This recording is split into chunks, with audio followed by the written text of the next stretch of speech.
Welcome to NACTV Reads the News. I'm Dave Bennet, one of the many volunteers here at NACTV. NACTV can be seen on MTS Channel 30 or 1030, Westman Cable Channel 117, the Bell Satellite Channel 592, or of course online all the time at nactv.tv. These programs are made possible by our volunteers, our staff, our advertisers, as well as the donations by you, the viewers. If you're enjoying watching NACTV, please consider supporting us by either a donation or by volunteering. You can contact our office at 204-476-2639 or nactv at wcgwave.ca. Well, the paper this week is full of news. And right front and center on the first page, it's a full restoration. This is regarding the Neepawa Park Lake that we lost a year ago, and we have some news about bringing it back. Neepawa's Park Lake being brought back, built to modern standards is the byline.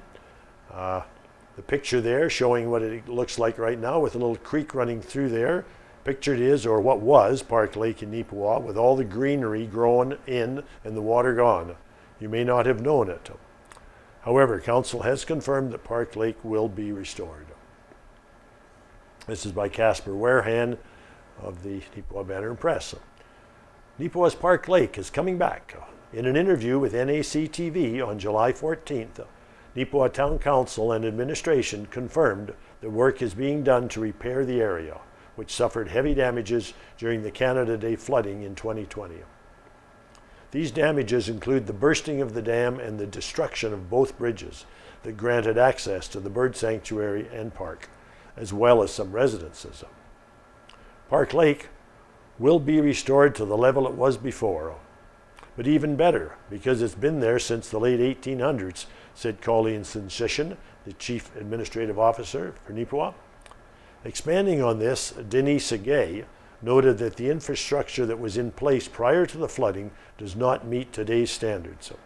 As such, everything will be rebuilt and up to date with current construction codes.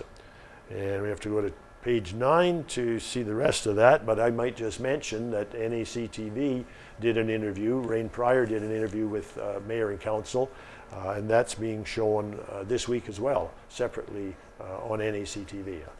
So to page 9 for the rest of the story. And a couple of pictures there as well. Actually, it looks quite nice, really, very rural area with a nice little creek running through. There's still water at Park Lake, just not as much as Neepawa area folks were previously used to. This is all that remains following the Canada Day flooding of 2020. The lake, first built in the 1800s, will be rebuilt up to modern code standards. And another picture near the bottom, looking out from the bird sanctuary area. A lot of growth happened out there, even with our dry conditions. So probably more after the wet spell we've just recently had. Anyway, Casper continues with her article. Nothing meets the standards set today, said Segei. So it's a full restoration of everything on site. Part of the restoration process includes remediation, such as removing silt and any contaminants from the area.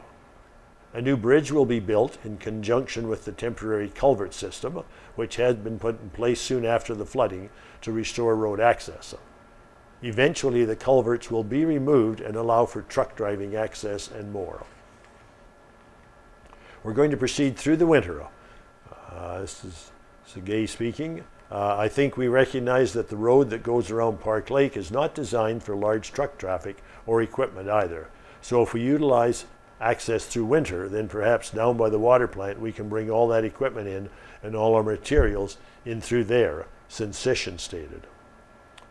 So by next fall we hope to have the bridge restored and Park Lake put back. Maybe not all the beautification touches, but that's our goal anyway, to have everything in place in 2022. The council expressed that restoring the lake was always their first, if not only, option.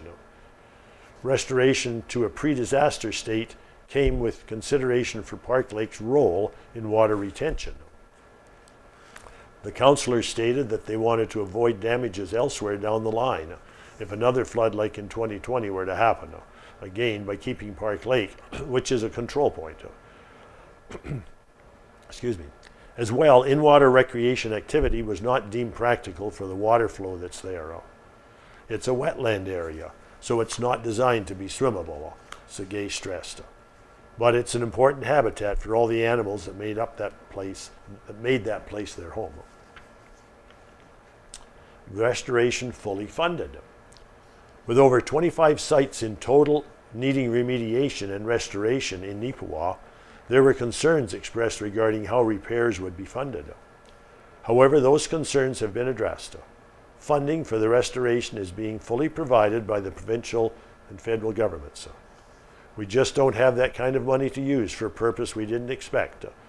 So we applied for a cash advance, which did go through successfully, since Sishan expressed. That money is now being used to pay off the bills as they come in. When all is said and done, the cost is expected to be between 10 and 12 million. Mayor Blake McCutcheon added, "It's exciting. There was a lot of concern over where all that money was going to come from, how much was going to be available, and what our timelines were going to be. And it's really working out quite well." Adding a final comment, Brian Headley stated, "As we worked that day fighting the flood, there was a real unity in the community, and we saw that with the people that came in. Since that point, everyone has been looking for this announcement. Can we get it back? Dennis and our team, they can get things done quickly. As you need to bring in government, things slow down. But we've had tremendous support and we're getting it done. It's an exciting project that we're getting completed, and we look forward to it. Major projects such as the loss of the pedestrian bridge at Hole 8 of the Neepawa Golf Course will also be pursued this fall. Additionally, Council is encouraging any homeowners who have had damage claims denied to appeal them, offering their assistance via supplication of photos of the Canada Day flooding if necessary." So there's an offer. If you're having trouble personally regarding that, contact the town and council. Excuse me. Well, that's the front page story. Lots more in here. On the second page, item that's been very front and center, we've heard about over TV and other sources in the last few days. Clark, this is Eileen Clark, the MLA for Agassiz, our area. Quote, "I feel my voice and other voices were not heard in Cabinet." And the article is by Owen Devereaux. It reads, Manitoba's now former Minister of Indigenous and Northern Relations has spoken out about her reasons for stepping down from the post.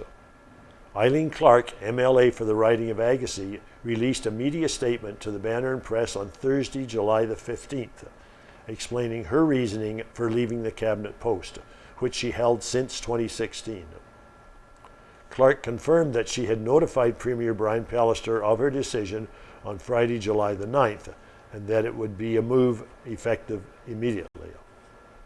"This decision was made with considerable thought, and I am confident it is the right decision at this time," stated Clark.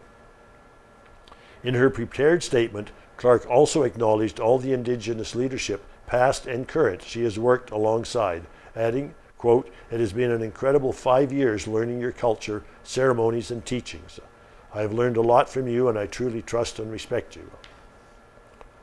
As for the specific reason for her departure, Clark cited frustration that certain issues of concern were not being heard. Quote, "I'm hearing from many people across the province that they are disappointed with the representation they are getting at this time. I've spoken up on several issues, but I feel my voice and other voices were not heard in Cabinet," Clark said. "Change is necessary. Today I commit to doing what's right for the people of Manitoba and myself. It is not my intent to divide or be disrespectful, but I do feel some transparency is required." Clark concluded her statement by stressing that she would continue to serve the Progressive Conservative Party of Manitoba and look forward to spending more time serving the people of Agassiz constituency. In a separate statement posted on her Facebook page, Clark further elaborated upon her previous comments. Strong leadership is required to heal and bring our province and country together in harmony. It cannot be done by one individual. Inappropriate words and actions can be very damaging, noted Clark. In the wake of Clark's announcement, several Indigenous leaders praised Clark for her efforts over the years to foster a relationship between First Nations communities and the provincial government. Assembly of Manitoba First Nations Grand Chief Arlen Dumas said in an interview with the Global News, Winnipeg, that, quote, "I know that Eileen made every effort to work in good ways with our communities." Dumas said, quote, "She had super positive messaging and made every effort to be a good communicator and to try and work with the First Nations in Manitoba." When asked about Clark's decision during a COVID-19 restrictions update on Wednesday, Premier Brian Pallister said he has known Clark since he was 21 years old and respected her decision. Quote, "I have nothing but respect and love and admiration for my friend Eileen Clark," stated Pallister. "That's a tough portfolio, and Eileen's done a tremendous job in it. I'm tremendously appreciative of her work, and I'll never stop loving Eileen Clark."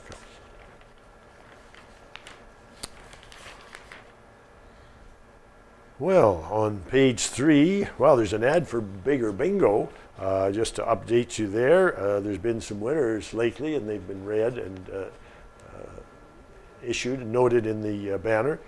The Bonanza for Wednesday night was $11,073.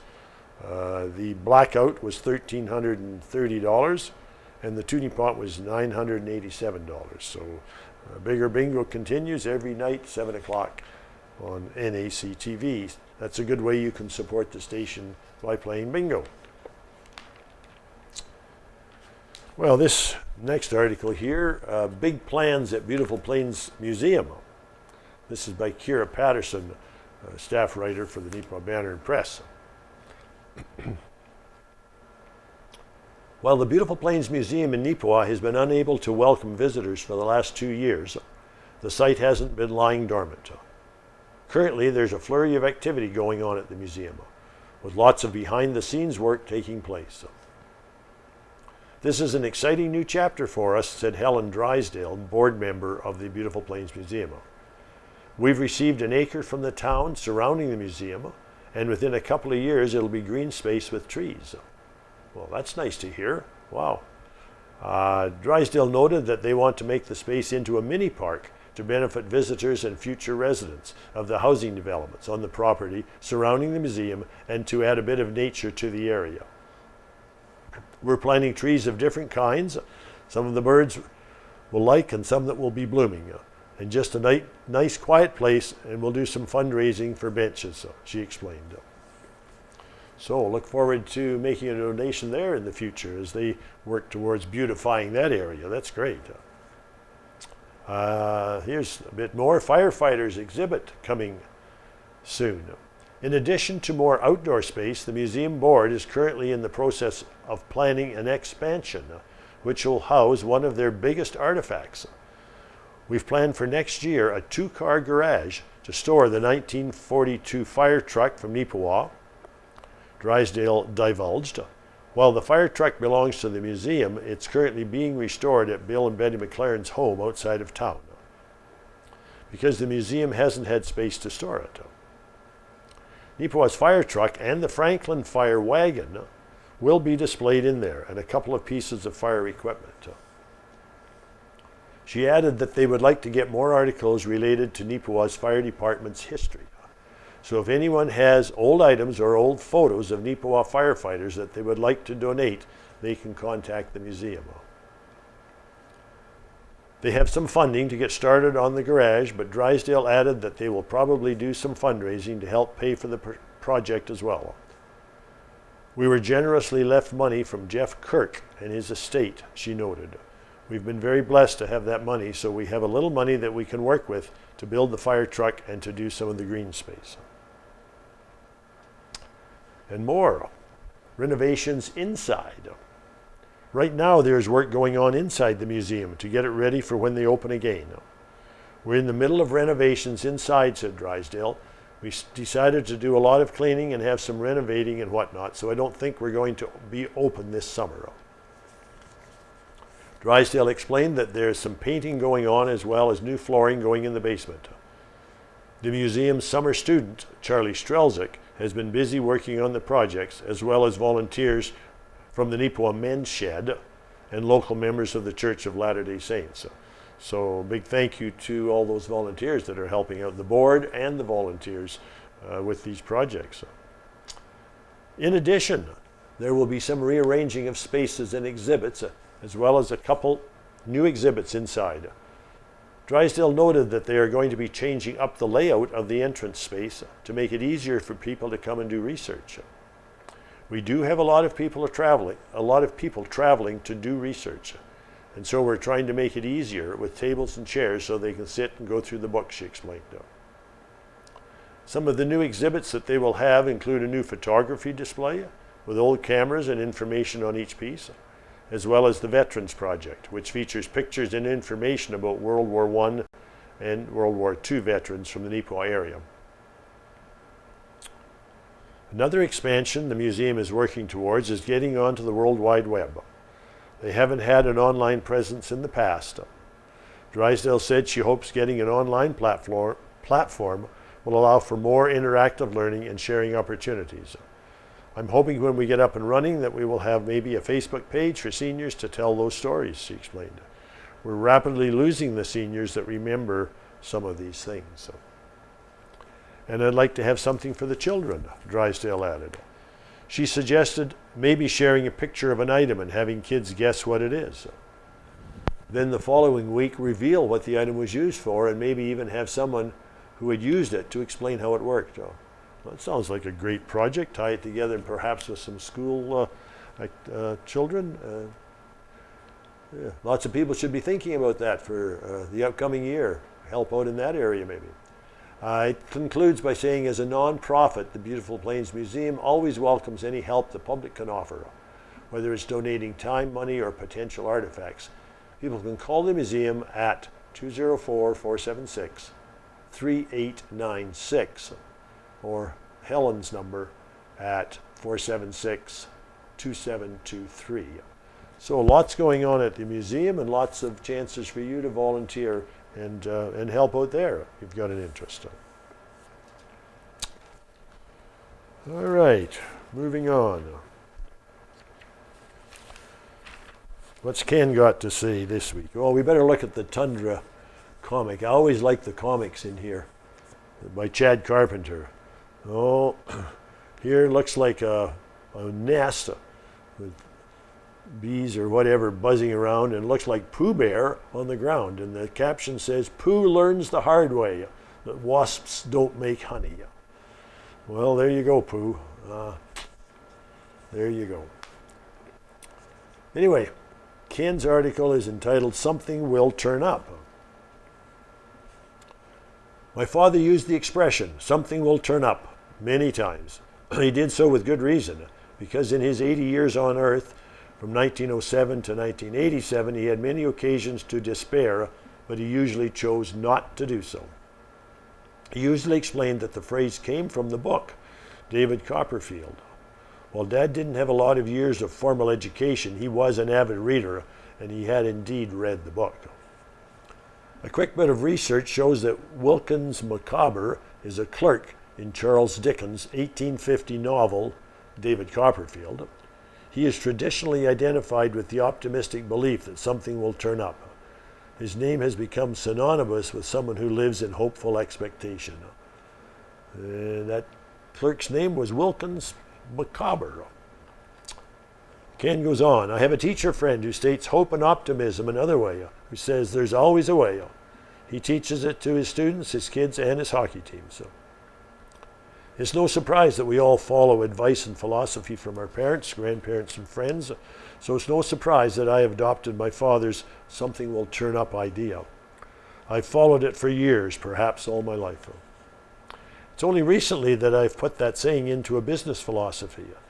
The latest version is, quote, "My task is My task in running a business or organization is to keep the door open so that the opportunities have a place to walk into. Good way to state that, Ken. I agree. It has stood us in good stead, albeit there have been some severe struggles. We've had a number of successes, and we've only had to shut down one venture in 55 years of being in business. I would like to think a number of organizations have benefited from applying our business philosophy as well.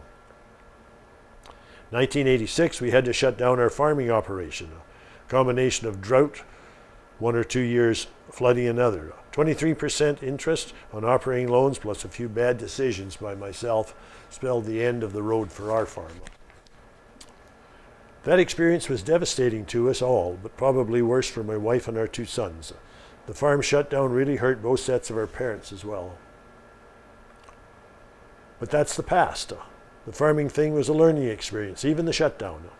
There have been many happier experiences. One's the paper you're holding in your hands right now. If it's the Rivers Banner you're reading, it's now owned by our grandson, Micah Waddell. Nearly 30 years ago, the Rivers Gazette reporter closed down for a number of reasons. It looked like the end of a newspaper in Rivers. But my wife and I decided to buy the name, the archives, and the equipment from the bank. We may still have 1 or 2 tables left from that era, but just about all the outdated equipment was sold off or went for scrap. So Rivers Gazette reporter became the Rivers Banner. Just as a side note, the Rivers Banner was saved from a fate that has befallen many town newspapers. The newspaper death list is lengthy. It includes the Carberry News Express, the Melita News Era, the Deloraine Times and Star, the Reston Recorder, the Souris Plain Dealer, the Westman Journal, Altona Red River Valley Echo, Selkirk Journal, Carman Valley Leader, Winkler Morden Times, Stonewall Argus, and the Interlake Spectator. Almost all the failed papers listed above failed due to the faraway corporate ownership model. That model just doesn't work. Local ownership is the only way to go. And we could talk about Bill 64 too if we wanted to in that regard. Another reason these papers failed is that too many times advertisers expected to get free ads. It's ironic that we get requests even this week from governments and corporations asking us to print free posters and ads for events. The answer is a polite but firm no. If it's the Neepawa Banner and Press you're reading, here's another something will turn up story. While we were phasing out our farming days in the 1980s, I became a columnist for Grain News, a popular farm paper.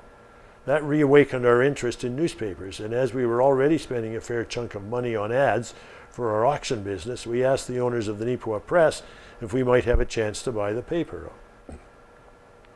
For a number of reasons it didn't work out, and the local owners sold to a couple of partners who then ran the Neepawa Press for many years. We did start the Neepawa Banner in 1989 on a shoestring, and hundreds of times we had to say something will turn up. It was a tough go for sure. In 2010 or so, the remaining Neepawa Press owner sold to a major corporation, and I can unabashedly state that it didn't go well. We bought the failing Neepawa Press in 2015, and a year or so later made it into the Neepawa Banner and Press. Yes, there's always a way, or as Wilkins Macabre said over 150 years ago, something will turn up. Well, we all have to think that way, Ken, that's for sure. You excuse me while I wet my whistle here.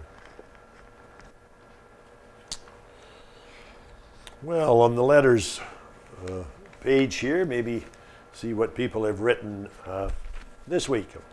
This is from Mona Nelson of Carberry. It's entitled Such a Disappointment.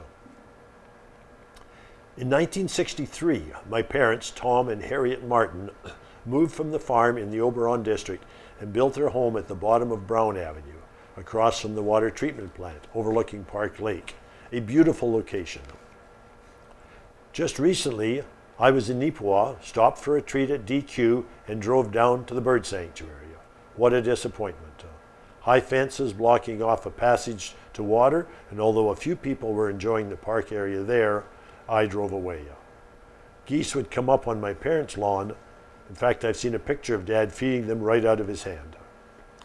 I read a letter from Joan McGillivray in the Neepawa Banner regarding the cemetery. Once again, such a disappointment to me, and I'm sure to our parents. I read in the banner how proud you are of the town of Neepawa, and yes, I agree.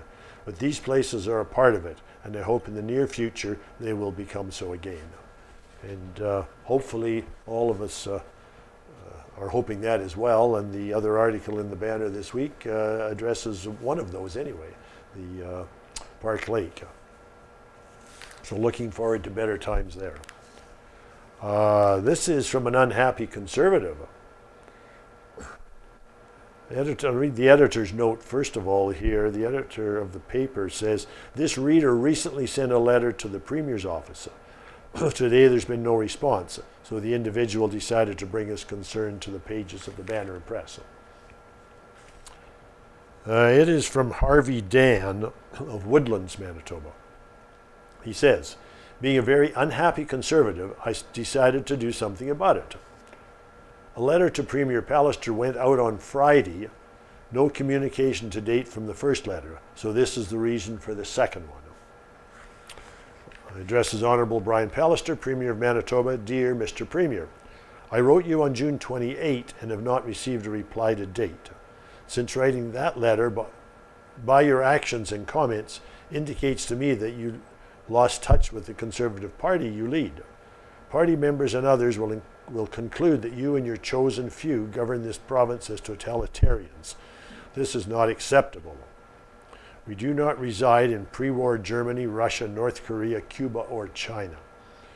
We must initiate changes if we want to salvage the Conservative Party as credible representatives in our legislature.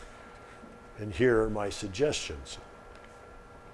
1, you must involve all caucus members in policy-making decisions.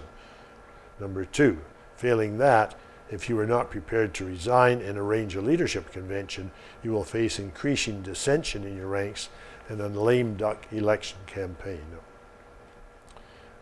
Mr. Dan concludes by saying, for the good of Manitoba, we need to address this issue.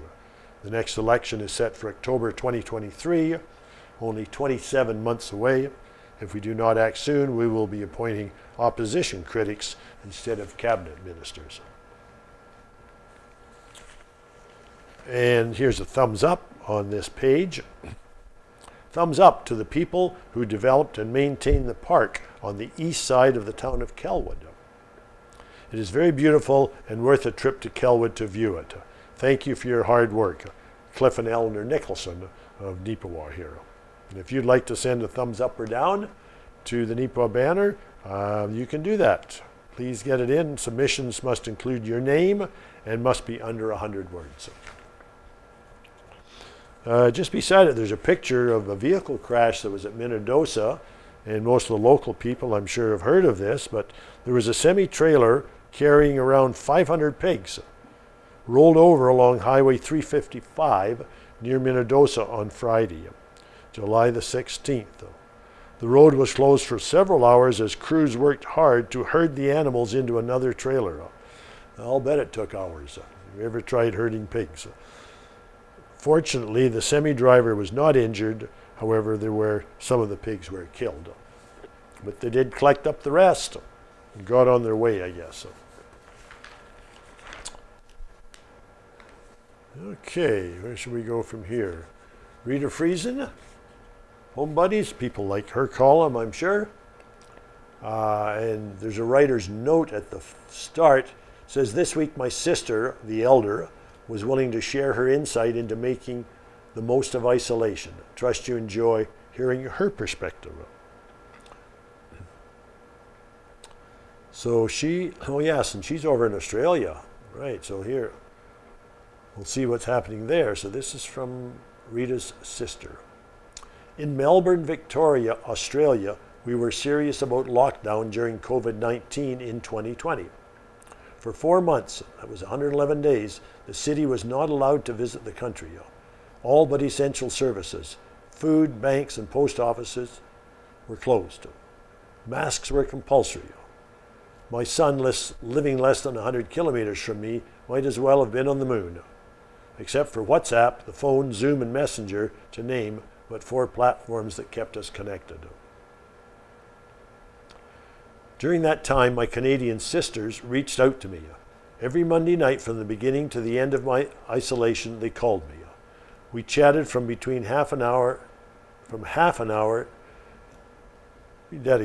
between half to an hour and a half, depending on what problems of the world were to be solved that night, and almost always ended up laughing and signing off with love. Sometimes there wasn't a lot to laugh about. We found out that we have completely different memories of people, places, and events. We remembered different words of wisdom from our dad, though each of us knew that we were his favorite daughter. Yes. I lost my place here. We remembered traditions differently. I don't remember home traditions because when I left home, we were still celebrating high days and holy days with our grandparents, both sets of whom we all remember with varying degrees of fondness. We remember different cousins because we had so many from which to choose that we could be very age-specific about our friends. A favorite aunt of ours has completely different virtues depending on which one of us remembering her. One remembers her sons, one remembers her ice cream, and one remembers her garden. Looking at our faces on our platform, the family bones show clearly now that we are not 40 anymore. It's clear we are all related, and it's comfortable speaking with someone who looks and sounds like us. We have different views on the afterlife and on organized religion.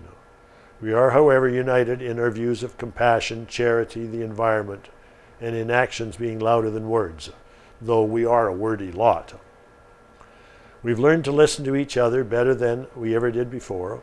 Though we have traveled together several times before and stayed in each other's homes for short periods of time, we seem to have got to know each other more intimately over COVID-19 than we did previously.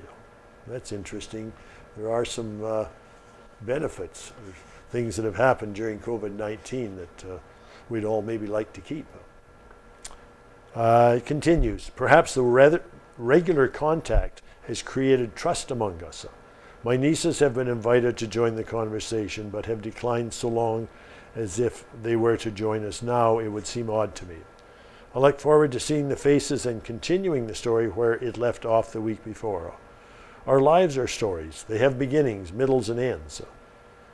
COVID-19 is a shared incident in the story, albeit a big one, and has brought us to a sharing the like of which I've never felt before. We have made much of the time during COVID-19. Well, that's a very moving letter. I'm sure a lot of families have experienced similar getting together during this COVID time. And I know in Melbourne, we have friends in Melbourne, and in fact in the Victoria area there's being shut down again. They are not vaccinated near as well as in Canada.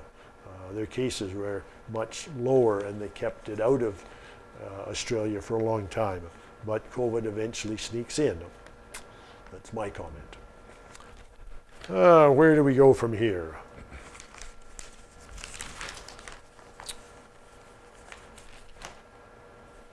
Virtual Youth Beef Roundup. This is submitted. Manitoba Youth Beef Roundup is excited to announce a strong set of entries for their virtual show to be held July 28 to August 1st, with the winners being announced on August the 1st at dlms.ca. dlms.ca. This year our response has been excellent, with 42 junior members aged Pee-wee to senior and 18 first-time participants. These juniors are exhibiting 78 head of females, bull calves, and steers. Along with the cattle classes, they're participating in judging, speeches, photography, marketing, and graphic design.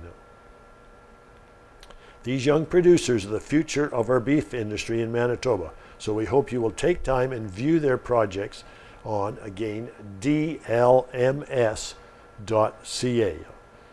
and admire all the hard work they've put into their projects. Special thanks to our sponsors, Enns Brothers, Manitoba Charlet Association, Klondike Farms, Manitoba Angus Association, Manitoba Simmental Association, DLMS, MB/SK, Blonde d'Aquitaine, Manitoba Hereford Association, and Manitoba Junior Hereford Association, Manitoba Shorthorn Association. So you can view their work Facebook page and our website. It's hard to read. MB Youth Beef Roundup. So that's MB for Manitoba. MB Youth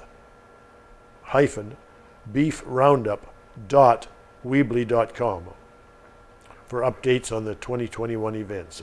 Or I think if you Googled Youth Beef Roundup, you could find those areas and get into the Facebook or the website. So congratulations to all the young people that are taking part in that, even though they can't get together for their judging. They're doing it virtually, I think, for the second year. Okay, there's a big page on page 7. I won't read all of it, but I'll just mention it. Read your thoughts. It's the J.P. Weeb Limited Pine Creek Irrigation Project, Public Registry 6113.00. And the ad is paid for by area residents that are concerned about the Pine Creek Irrigation Project. All right, what do we got?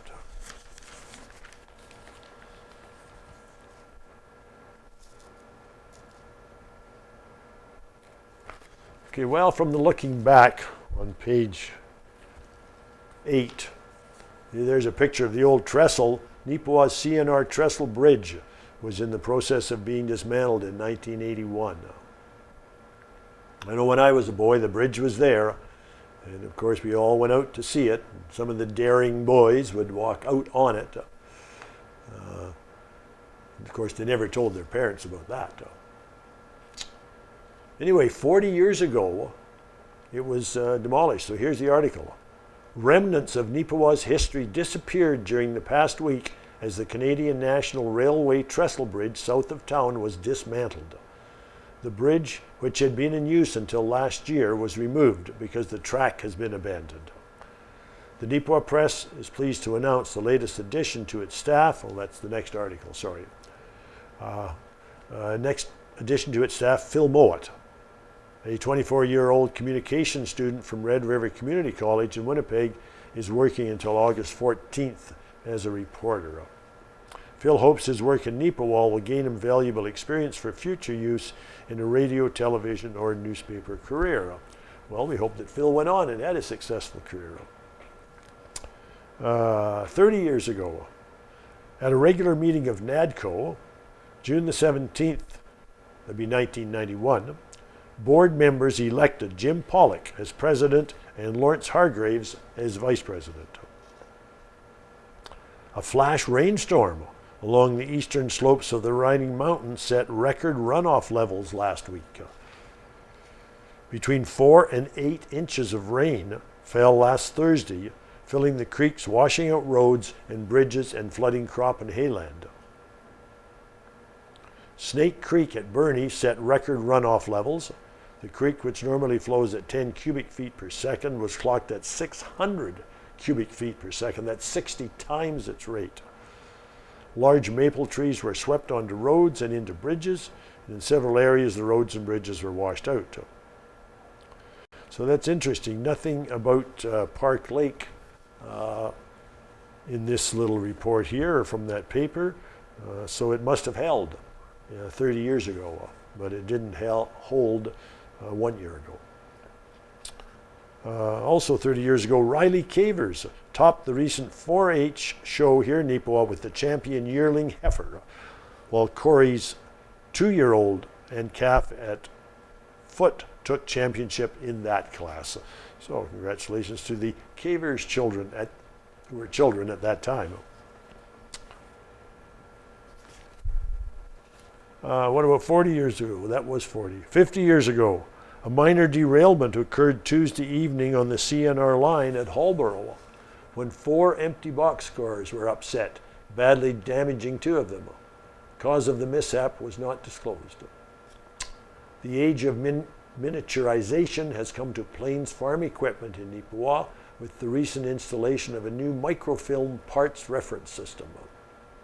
Each sheet of film, which measures about 4 by 5.5 inches, can carry up to 84 pages.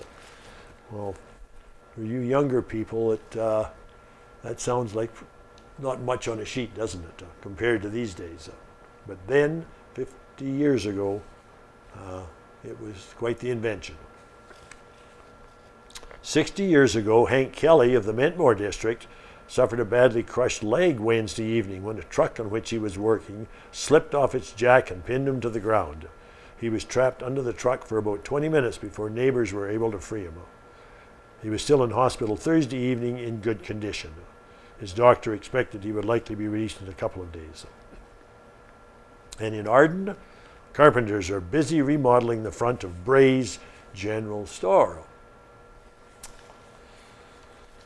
We keep going backwards. 70 years ago, funeral services for James White, 75, who passed away at the home of his daughter, Mrs. Fulmer Nielsen Wellwood, on Friday, were held at the Zion Presbyterian Church.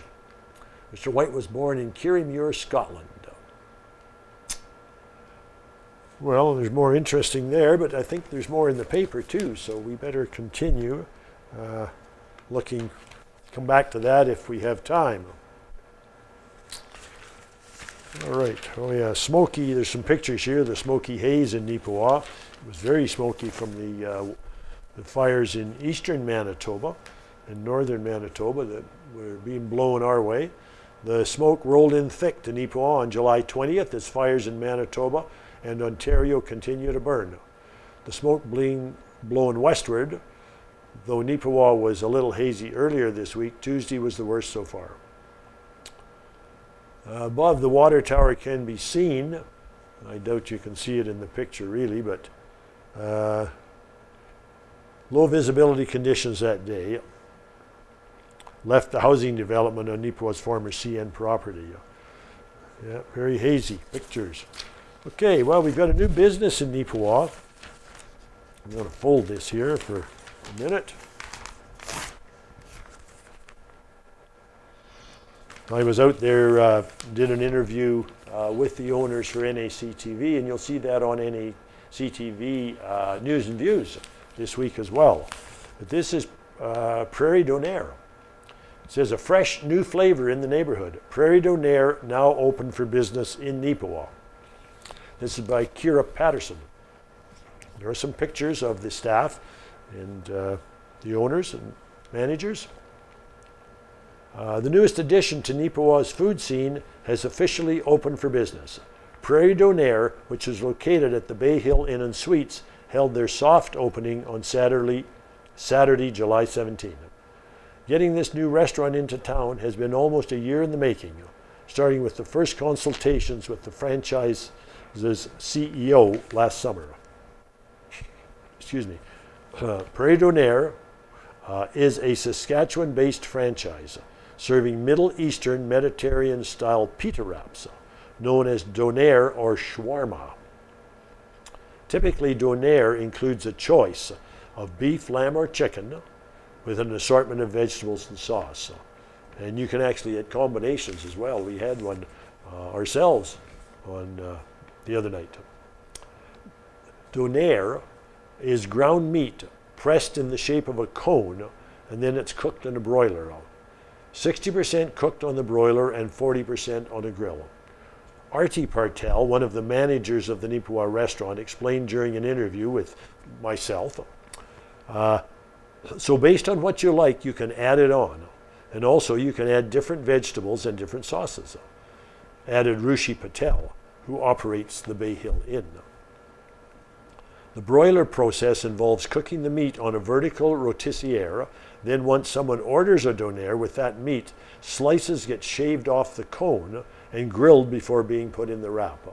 So the meat was cooked ahead of time and then a portion of it taken off and grilled to heat it up, of course.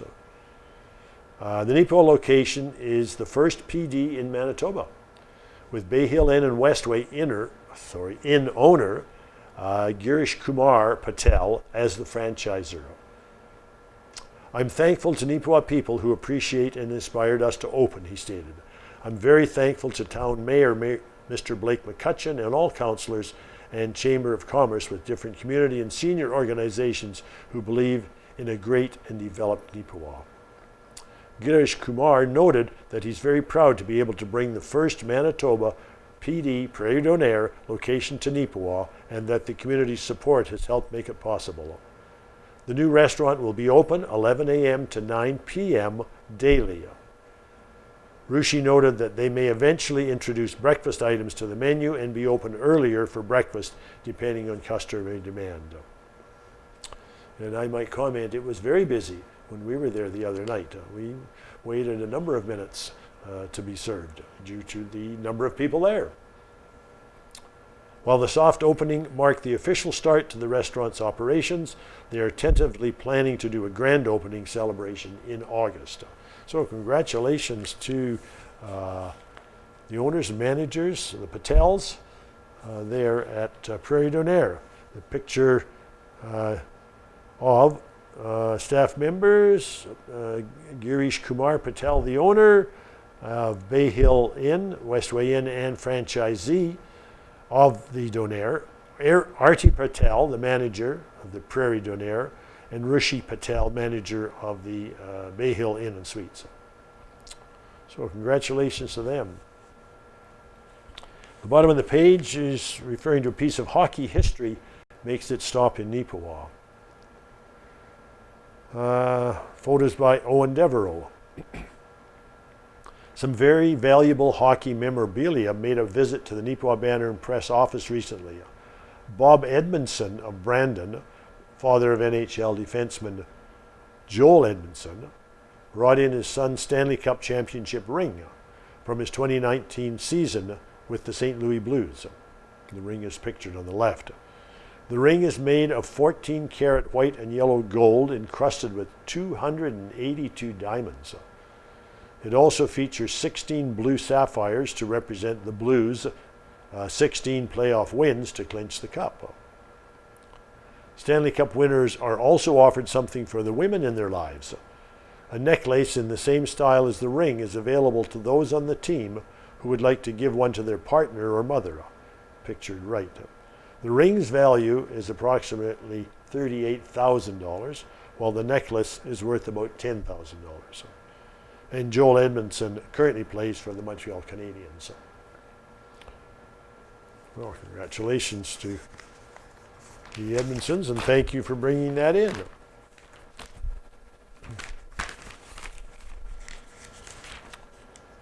Oh, do a little bit of the sports here. Braxton Kuntz wins the Manitoba Amateur Golf Championship. Drops a long-distance putt on the final hole to win at the Neepawa Golf and Country Club. In fact, I think he won by one hole. The top leaderboard, B. Kuntz, 4 rounds for a 272, which is 16 under. R. Scholdice had a 273, so it was a one-shot win. J. Armstrong was third with 279, that's 9 under. D. Jones was 3 under, and J. Lutz was 1 over. Locally, M. Kirkowicz carded a 3 over at 291. D. Benson a 301 for 13 over. H. Delaloy was a his junior only did 2 rounds. No, that was, I guess, making the cut, I suppose. Anyway, he had a 15 over 159, and A. Gwilt had a 17 over 161.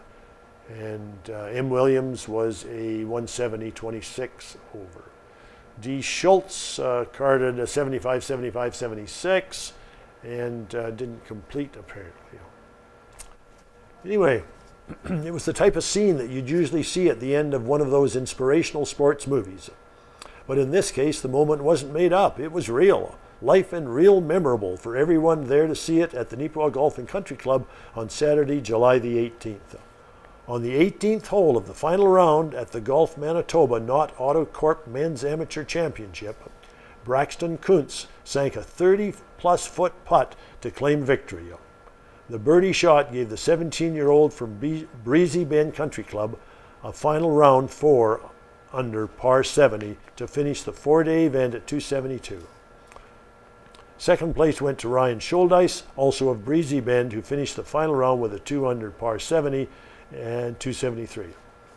Meanwhile, Jack Armstrong of the St. Boniface Golf Club finished in third after carding an impressive 4 under par 68 on the final day to finish at 279. That had him feeling confident as he lined up his final shot. You know, I just thought I was going to make it. I wasn't going to leave it short, said Kuntz. I really wanted to make it, but I didn't want to putt it too far by. It went in with some pace, and I'm real happy. You could not have faulted Kuntz if he wasn't feeling that way leading into the 18th hole, as he gave away a portion of his earlier lead on that back 9. That, combined with Scholdice making some big shots in the final few holes, made for a dramatic ending. The majority of spectators, in fact, believed that the event would definitely be headed to a playoff. Kuntz's long-distance final putt found the bottom of the hole, however, securing the win. Kuntz will next travel down to the United States as he will be attending Nicholls State University in Louisiana in the fall. He said he's very happy to wrap up his golf season in Canada on a high note. I'd say this week was some of the best golf I've ever played. Shiloh as well. I played pretty solid too, said Kuntz. This means a lot just because I only had a couple of tournaments this year and I'm leaving early for university. Those were the 2 big tournaments for me to come after. I've been working towards them since April, so to be able to perform well like this, yeah, I'm happy about it. Owen goes on to say in his article, the Neepawa Golf and Country Club, which had previously hosted the men's amateur back in 2013, proved to be a challenging course for the province's best. In total, only 4 golfers were able to finish the event under par on the course. So that would be the last one. Under par, 4 under par, right. Along with Kuntz, Scholdice, and Armstrong, Drew Jones of the Shiloh Country Club was under par, shooting a combined -3 for the event. Jared Ladobruck, Executive Director for Golf Manitoba, was quite happy with Neepawa's hosting of the men's amateur. He said it presented tremendous challenges to the players. Quote, nothing but fantastic things to say about the golf course. It was in great shape. It's different from what we see in and around the southern part of the province. There's a lot of undulation up and down, so I think that presented a challenge, said Ladobruck. It was in amazing shape. Landon Cameron and his team and Mark Kirkowicz, the superintendent, were extremely generous hosts over the last 4 days. The NGCC general manager and golf pro, Landon Cameron, said that while it's been a lot of hard work, the end results made it worthwhile. I think we're pretty honored to be able to host it, and I think right now, we're all just tired. Yeah, I'm sure they would be. It's been a long week, but it's been awesome to watch, said Cameron. It was fun to host. Golf Manitoba was easy to work with. There were so many volunteers that gave up their time to assist, which made hosting duties pretty easy to do. Cameron added that the way the Neepawa Golf and Country Club was able to bounce back from last year's adversity due to flooding makes this accomplishment even more fulfilling. And certainly the local golf club, has done a lot of work to get it in shape. Great. Well, there's a thank you to Manitoba teachers here. I just might comment. Submitted by Manitoba Pork. Throughout the COVID-19 pandemic, teachers demonstrated their dedication to educating and inspiring the next generation of outstanding Manitobans. So, to say thank you to teachers, Manitoba Pork launched Manitoba's Best Teacher, a contest to acknowledge and celebrate teachers across the province who've gone above and beyond for their students during these trying times. And we all are beholden to the educators that across the world that have come through COVID. Each of our winning teachers received a $500 Visa gift card and a delicious pork-based lunch for the entire school staff. Congratulations to M. Hirsch from the Springfield Middle School, J. McLennan from Royal School, Winnipeg, L. Creighton from Rivers Elementary School, C. Ziegler from Elwick Community School, Winnipeg. Given the volume of nominations, 4 additional teachers received secondary prizes of $500 each to put towards improving their schools. Manitoba Pork is grateful for all the province's dedicated teachers and for the 403 heartfelt nominations we received from students, parents, and educators. And you can read more about that at manitobapork.com/teacher. manitobapork.com/teachers. Well, let's see what we're going to be able to deal with here. Okay, we got time. The Titans are pleased to see return of prospects to camp. The MJHL Neepawa Titans. This is by Owen Devereaux. It was an event that every team in the Manitoba Junior Hockey League was ecstatic to be part of, and for reasons well beyond what was happening on the ice. From July 13th to 18th, the MJHL held an under-16-18 prospect camp at the Seven Oaks Sportsplex in Winnipeg. And that was just this past week. The camp gives scouts and coaches the chance to get a closer look at Manitoba players born in 2006 that are eligible for the 2022 MJHL draft, as well as 2004, 2005 born prospects not yet committed to specific clubs.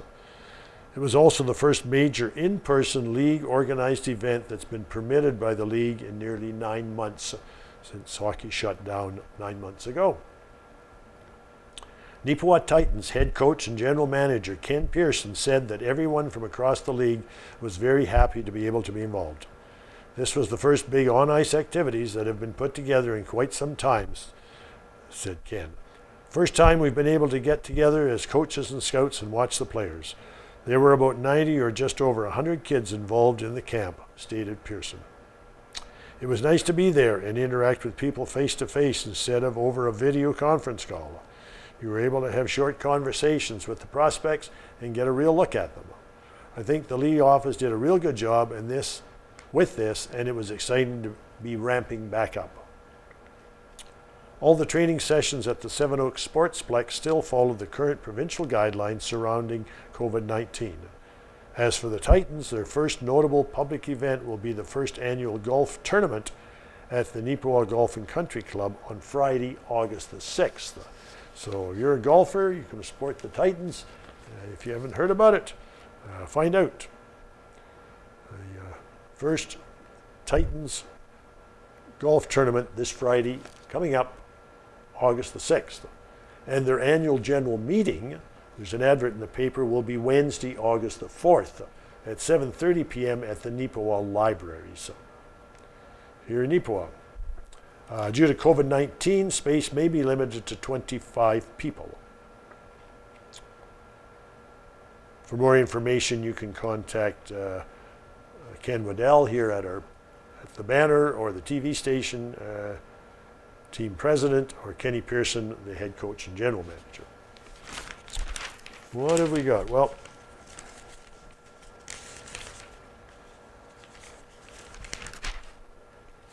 I'll make sure I get to a couple of things at the back here. On page 19, just the inside page, there's a picture of the cenotaph here in Neepawa. And Casper Warehan, I want to thank her for doing a bit of research on this. I noticed in the looking back column a while ago that there was something about it. So I spoke to her, and we've been doing some digging. Anyway, she took a picture, and the underneath it says, "It has been just over 100 years since Neepawa's memorial monument was put in place.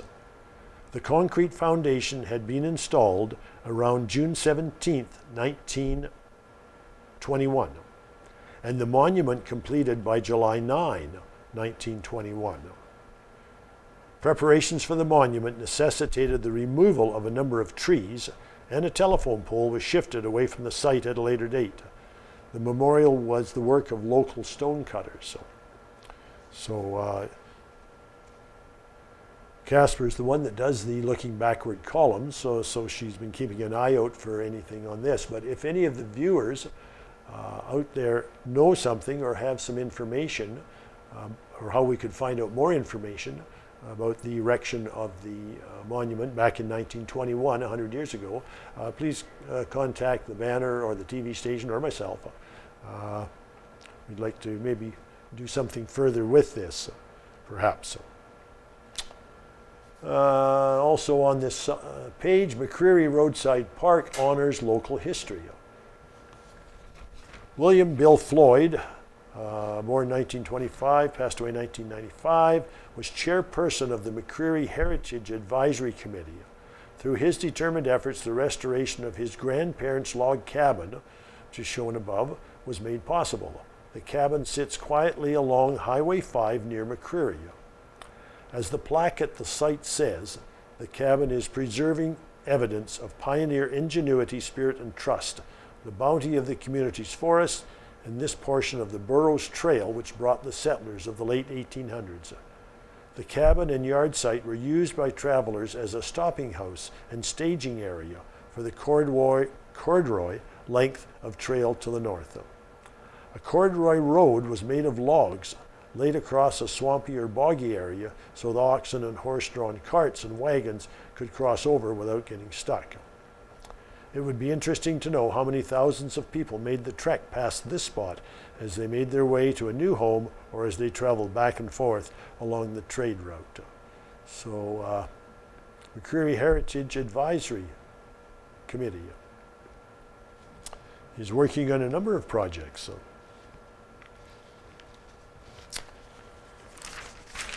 And on the back page, Margaret Lawrence Home here in Neepawa had some action this past weekend as well. Had a book sale.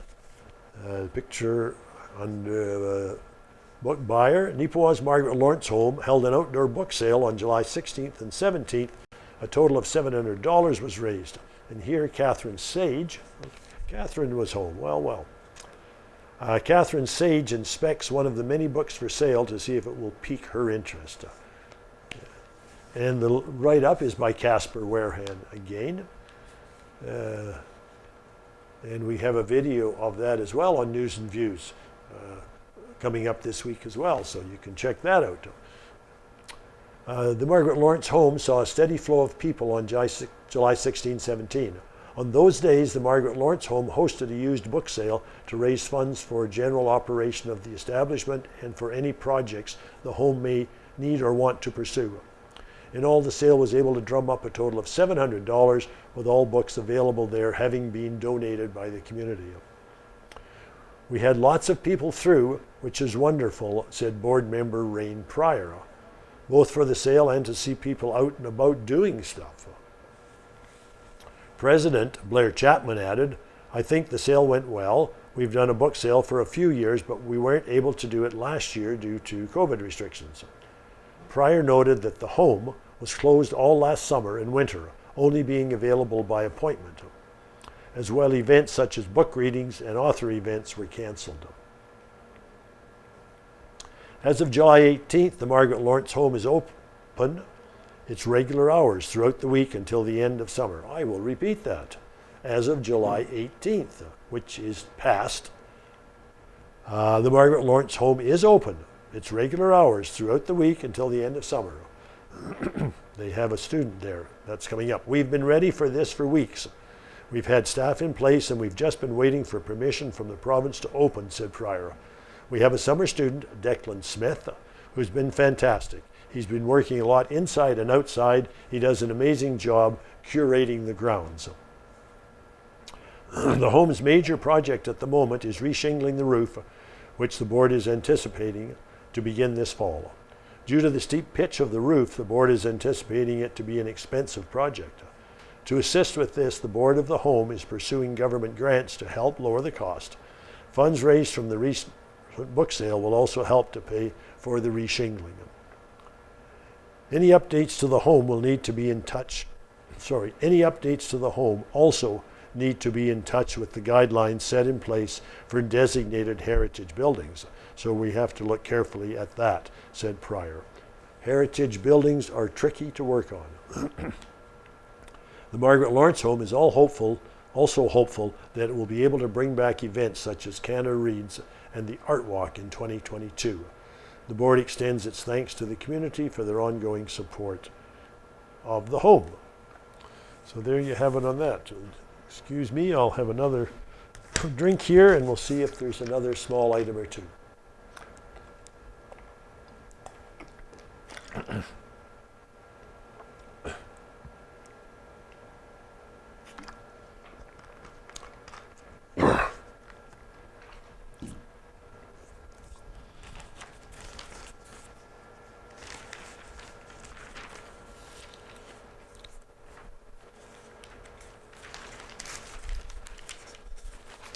What did we skip over here?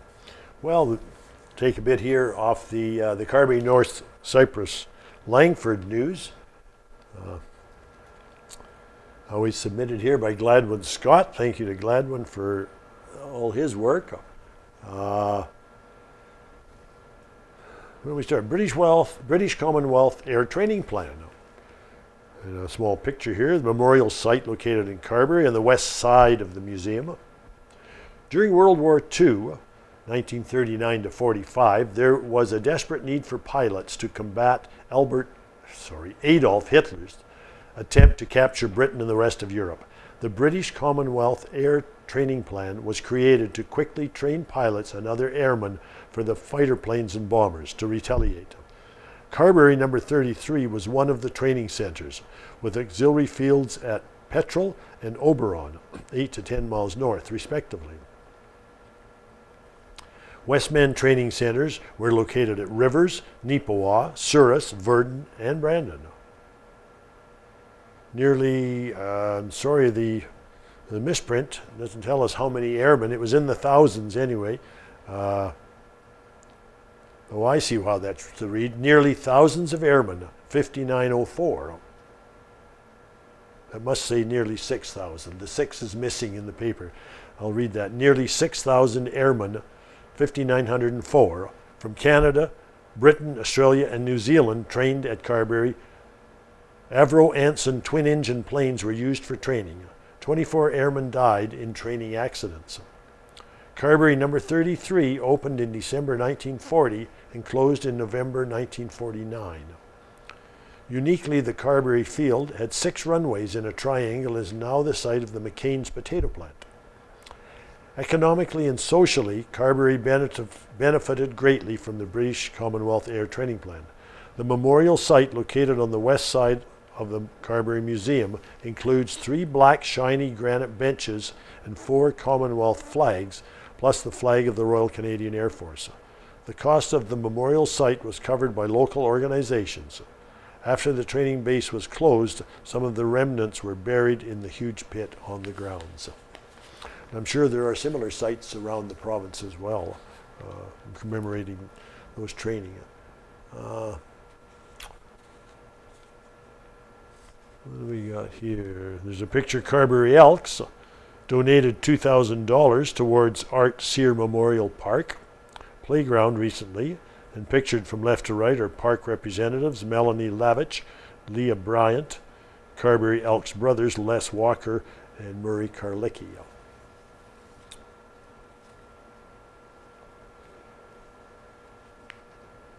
Jared Green, here's something about the picture of a plane. That's a great picture, whoever took that. A plane going overhead, water bombing.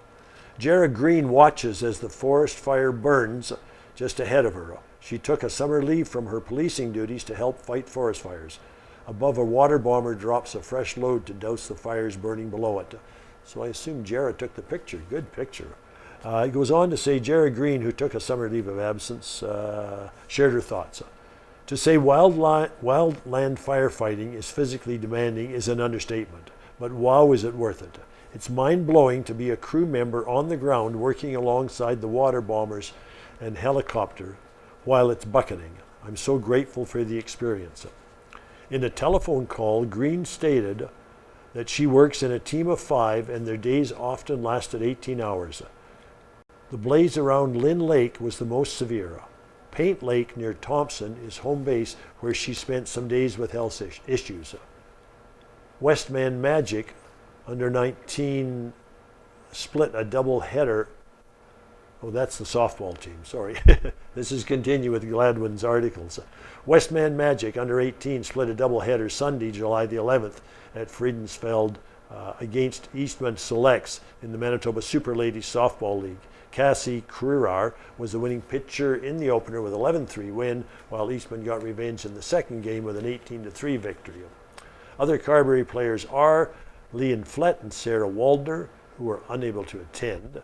Kaylee McLaughlin of Neepawa was the Magic catcher. Westman will play Central Energy at Crystal City in a doubleheader on July the 18th. Pembina Hills under 13 and under baseball team, coached by Chris Unraw, won a doubleheader over Red River on Sunday, July the 11th, 13-9 and 14-3. Owen Unraw and Caden Bean are team members in the 11-team league. They play a doubleheader in Portage against St. James and also Brandon this week. Santa Clara Baseball League President Warren Birch of Carberry confirmed that the league has decided not to operate this year due to pandemic restrictions. There may be some practices and inter-squad games. Seton Center children's programs start July 15th on Thursdays and Fridays, and the Carberry Elks made a $2,000 donation. We read that in the picture. So thank you to Gladwin Scott for all the work you do. There's some obituaries. I won't read them all, but maybe just reference them in the couple of minutes I have left here. Ross and Ethel Curtis, formerly of Neepawa that I knew. Ross Arnold Curtis of Brandon passed away on December the 10th, 2020 at Fairview Home. Ethel Victoria Beryl Ball Curtis passed away on February 24th, 2021 at Fairview Home. Ronald Walter Post. Sadly, on July the 11th, 2021, Ronald Walter Post, son of Walter and Sigrid Skanderberg, passed away at Portage Hospital with his wife by his side. Ron was born on his mom's 21st birthday, April the 3rd, 1943. Ted Code, after a short illness, Ted Code passed away peacefully on July 17th, 2021, at the age of 77 years, leaving behind his wife of 50 years, Judy, daughter Tracy, son Curtis, and grandchildren. Jean Turco of Alonza passed away on Sunday, June the 11th, 2021, at the Dr. Jean Dro Personal Care Home in St. Rose de Lac at the age of 96. And Elizabeth Dorothy Ritchie, Betty Ritchie, passed away peacefully in her sleep in the early hours of the morning on June the 2nd, 2021 at Fairview Home in Brandon, Manitoba at the age of 85. Lovingly known as Betty, born in Russell. And I just got the nod that we're about to wrap this up. So thank you, everybody. There's a birth here. Karen and Robert Smith of Austin and Gil and Paulette Patnaud of Winnipeg are pleased to be grandparents again. Danielle and Richard Smith welcomed the birth of Sophie Ellis Smith on July the 10th in Neepawa here. So congratulations to them, and thank you to everybody who contributes to the paper. I hope you enjoy the reading of it today, and if you need more information about anything like that, you can contact the banner here. So thank you very much. Have a good week, folks.